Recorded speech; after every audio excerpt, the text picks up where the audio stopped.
medyo dumako naman muna tayo sa comedy. Masyado ng seryoso yung ating mga tinatalakay. Ano? Sabi ni Ricky Rase, ituloy ang impeachment. Oh, walang magmo-move on sa pamilyang ito. Oh, di ba? Gusto nyo comedy muna, mga kababayan? O eto, pumunta muna tayo doon sa comedy. Ayan! Mukhang nakipag-usap na naman si Kibs, no? AKA Buloy. Oh, mukhang nakausap na naman ni Kibs, ang Diyos Ama.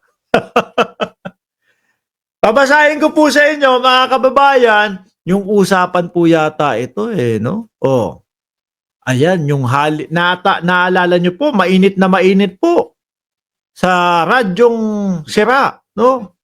Balitang balita sa radyong sira. Oh, yung pong sunog doon sa Los Angeles, mga kababayan. So sabi dito,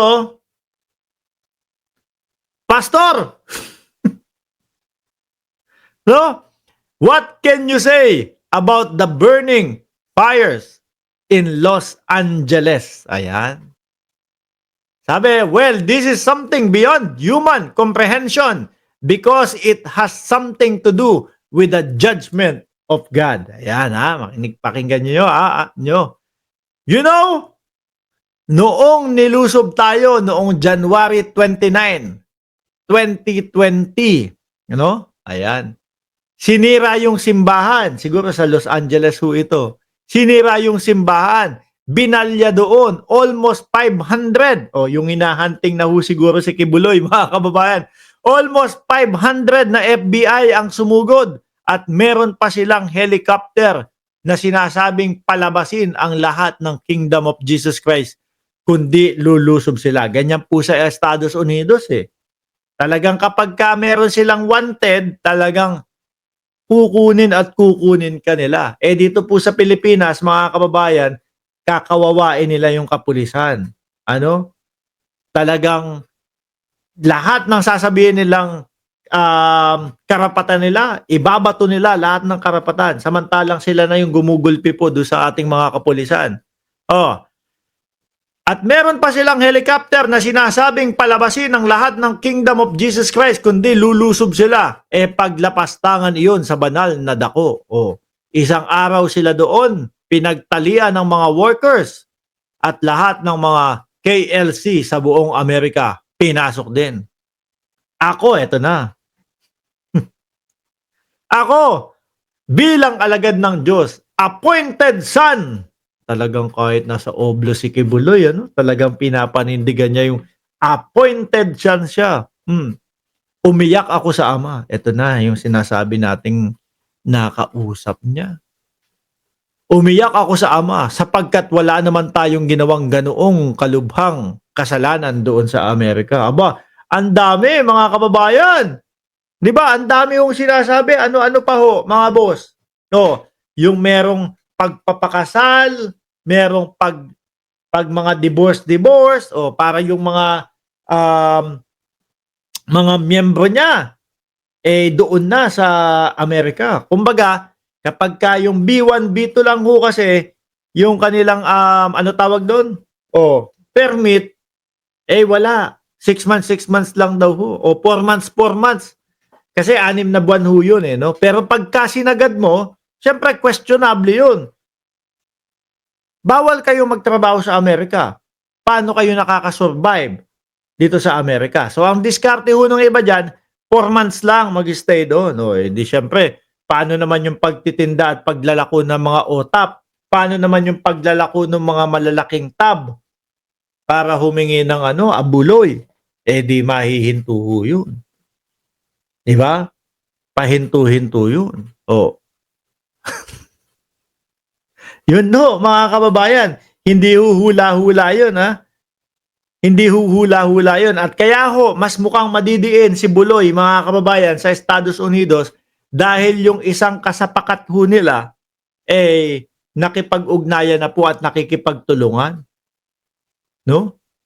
Sa Estados Unidos para idiin ho si Kibuloy. Di ho ba, mga kababayan? Tuloy natin. Ako bilang alagad ng Diyos, appointed son, umiyak ako sa ama. O sabi ni Mang Kanor, wag ka daw umiyak, Buloy. Ito yung klase ng vlogger na puro salita lang ang kaya. Eh ano gagawin ko? Sasayaw ako dito, ganon, pinag-uusapan, politika. Nasanay ka yata doon sa mga DDS na mga vlogger no? Oy, ilan na yung nanonood dyan? Wala pang 500. Sayaw muna, sayaw. Di ba? Ilan na yung nanonood? Wala pang 500. Tugtog muna, tugtog. Tapos sabay sigaw, magpalipad naman kayo dyan. Ano expect mo? Di siyempre magsasalita ako na magsasalita dito dahil meron tayong dinidiskusyon no? Siguro mga kababayan, si Mang Kanor, sanay doon sa mga vlogger niya. Wala pang 500. Sayaw muna, sayaw. 3 oras mga bossing. Sayaw, tugtog, kanta, tapos ang topic 2. Di ba? Ang topic 2. 2 oras at kalahati, sayaw, tugtog. 15 minutos, hingi pasundot-sundot na hingi na, palipad naman kayo dyan. At yung another 15 minutos, yun na yung topic. 3 oras. Tayo, 1 oras nga lang. Ano gagawin mo? Sige. Dahil ayaw po niya ng puro salita lang, mga kababayan, magtitigan tayo.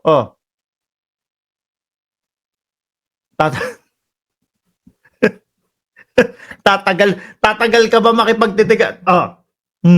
Baka mamaya si Dadu ka, ni-screenshot mo na yung mukha ko, ha? Tingnan nyo, ang hihinang mga magkomento nitong mga to. Sabi ako, bilang alagad ng Diyos, appointed son, umiyak ako sa ama sapagkat wala naman tayong ginawa noon. Ginawang ganoong kalubhang kasalanan doon sa Amerika. 28 years akong balik-balik doon. Walang nangyaring ganyan at walang nangyaring ganyang sakuna sa Amerika. So, nung mga panahon pala, nung si Buloy, 28 years na pabalik-balik, wala pong sunog. Ngayon lang po nagkaroon ng sunog, mga kababayan. Gusto bang palabasin ni Buloy nito? Pinarusahan dahil nilusob yung kanyang simbahan. Ang tagal na nun 4 na taon na yun Bago tayo matapos dyan, mga bossing. Bago tayo matapos. Dahilan po ng pagkakasunog doon sa LA, no? Los Angeles. Isa po sa dahilan, mga bossing, yung sobrang tuyot po nung kanilang lugar, no? May paliwanag po dyan ang siyensya. Pangalawa ho, mga kababayan, yung lakas po ng hangin, mga bossing. Climate change, kasama na din po dyan, mga kababayan. Yun po yung mga dahilan at maipapaliwanag po ng siyensya yan, mga bossing. Kaya yung sinasabi ni Kibuloy, dito, anak ng puta kayo. Kung ano-ano yung mga pinagsasasabi nyo, mga hinayo pa kayo. Mga gunggong pala kayong mga animal kayo Kung ano-ano pinagsasasabi, anak ng mga boss, hindi ko na humapigil ang sarili ko dito. Lumipat na tayo doon sa kabilang channel. Doon natin ituloy yung mga PI. Ano po? Nandiyan sa comment section, mga kababayan, nandiyan po yung link, no?